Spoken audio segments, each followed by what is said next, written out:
Hello there, World of Tankers. Welcome to the channel. I'm, of course, your host, Droodles Blitz, and in today's video, we are going to be breaking into two of the American Tier 10 mediums, the M60 and the M48 Patton. We are going to be specifically talking about the buffs done in Update 8.2 and how incredibly strong they made a vehicle like the Patton become.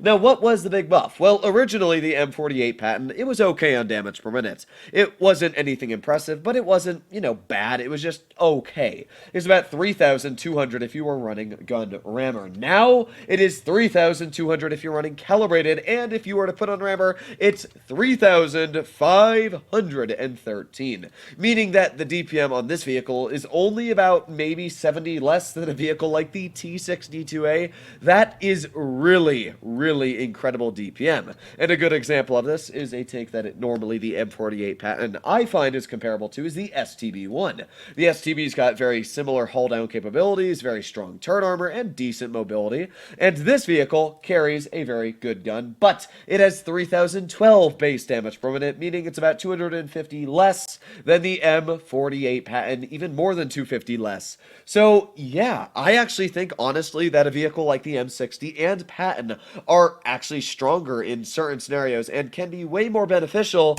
than even a tank like the STB-1 in hull down battles. But of course, we gotta suit that up with some gameplay, so I have two good battles for you here starred. It's very late in the morning. It's like, as you can see here, 3:04 in the morning. So I played these games like 30 minutes ago, and I decided, you know what, I'm not going to do live gameplay just because it's way too late for me to come up with concise and good ideas as it's this late. So I figured I'll just do a couple games, get an idea and a feel for how the M48 Patton and the M60 play, and you guys can see just how they are super strong. Now, I don't really think the main playstyle of either of these vehicles has changed. For me personally, it's exactly the same. You play hull down, and you're able to do a good job. That's always how it's been with the M48, how it's been with the M60, or even a tank like the STB-1.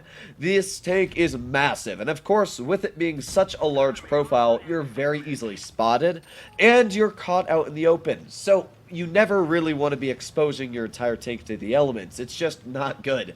So you're going to see here, I've already noticed the T62A and Progetto 65 are isolated. And I know I've got more gun depression than the 62A and way more armor than the Progetto. So what I can do is I can focus the T62A. I can use my very similar DPM, but of course, because I have higher alpha damage, I can easily trade shot for shot with this guy. He bounced me, and well, we're going to get him back with another pen. So that's already 700 hit points we've taken off of the T62A, and then we've got the Progetto, who gets a max roll into the turret of 438, and with that we are easily sitting at half of what my normal goal is of 3,000 damage. Now this is quite unfortunate. I really wanted that to hit the track wheel of the 57 Heavy so I can continue to penetrate him and keep him from moving, but again, oh, the shells just not going where I want them to. The thing about the Patton is it's about 0.317 dispersion if I'm not mistaken, and what that means is that you will have shots like that. A vehicle like the Leopard 1 or even the STB-1 would not have missed shots at that level of accuracy. At least both of those shells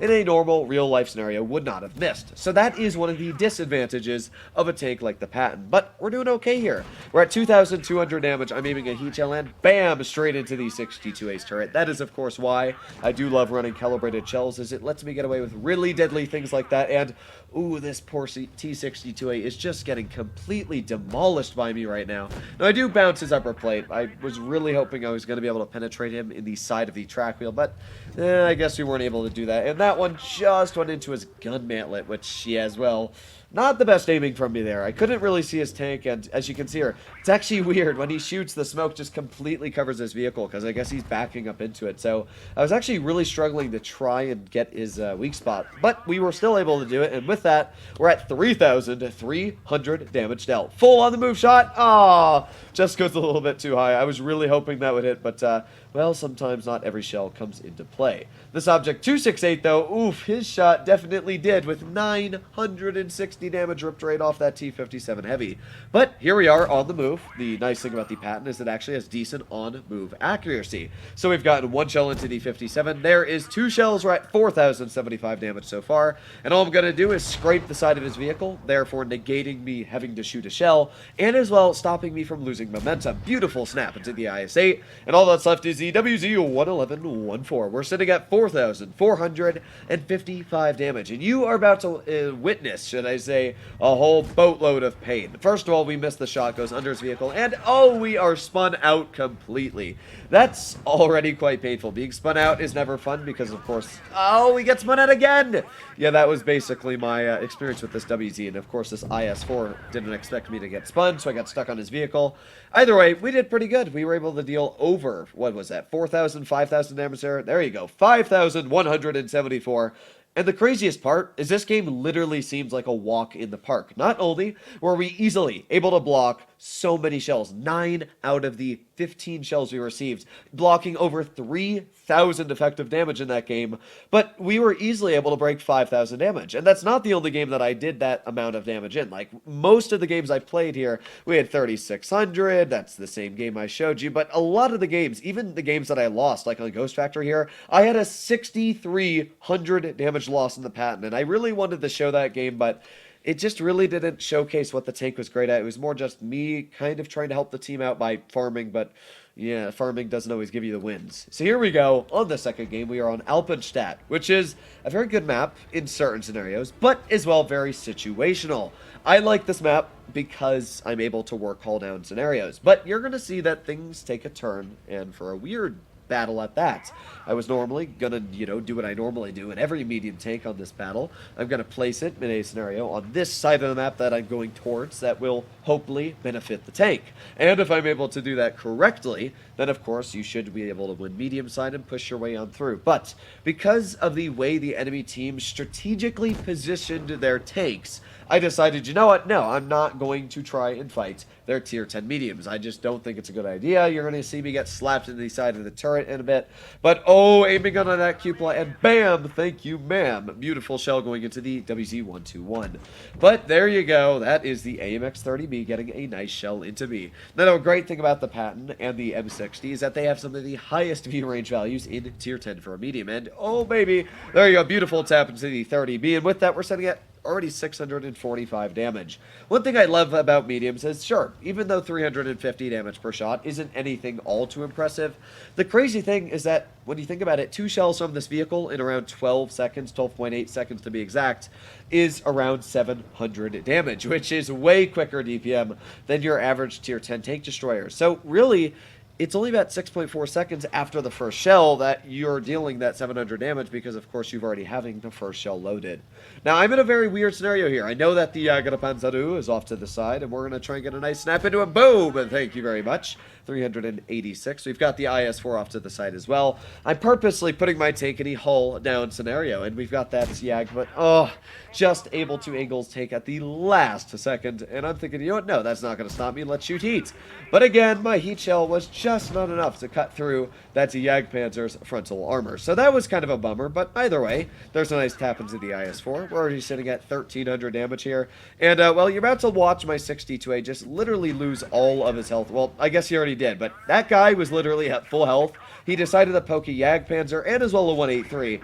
And, well, I think he learned his lesson. Our 50B managed to do that as well. I just always find it funny how you see that a vehicle like the 183 has been spotted there. You see that the Yag is spotted, and you still think it's a smart idea to poke both of the tanks. Like, how could you possibly ever think that that's a good idea? But either way, we're doing okay here. We're at 2,032 damage so far. Of course, because I'm looking down on the IS-4, I'm easily able to cut through his frontal armor.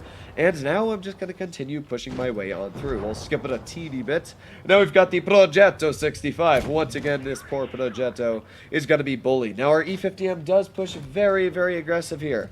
And unfortunately, that E50M just basically blocks me to a point where I can't penetrate that guy unless I'm trying to snap it there. But we do manage to get a couple shells in here and there as the 50M overshoots him. There you go. There's one nice tap, and we're over 3,200 damage so far. And yeet!